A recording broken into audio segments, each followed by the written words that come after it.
Hello बच्चों, let's read the given question. The isotopic abundance of C12 and C14 is 98% and 2% respectively.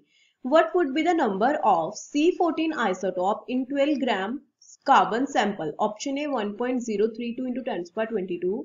Option B 3.01 into 10 to the power 23.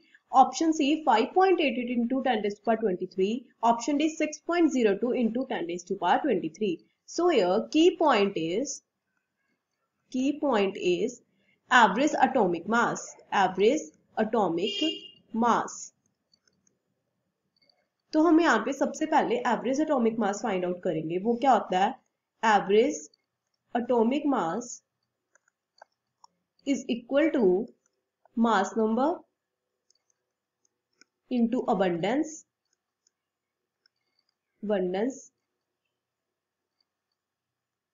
Plus mass number into abundance.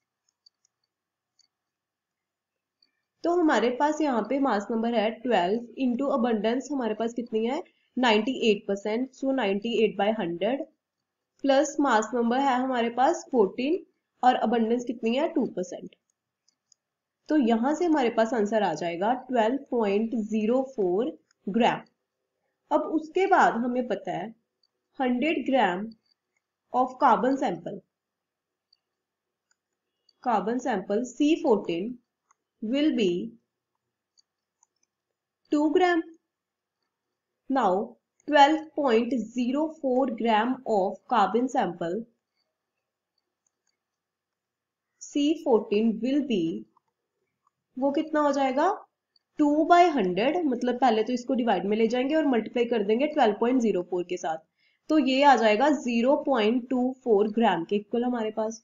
उसके बाद हमें पता है कि जो हमारे पास 1 mole is equal to molecular mass के इक्वल होता है. तो वो किसके इक्वल होता है 6.022 इंटू 10⁻23 एटम्स, जिसको हम Na की फॉर्म में लिखते हैं, है ना. उसके बाद हमें पता है कि जो C14 having number of atoms in 14 gram is equal to 6.022 into 10⁻23 atoms. C14 having number of atoms in 0.24 ग्राम. ये किसके इक्वल आ जाएगा 6.022 into 10⁻23 into 0.24 और डिवाइड में क्या हो जाएगा 14. तो इसका आंसर हमारे पास आएगा 1.032 इंटू 10⁻22 एटम्स.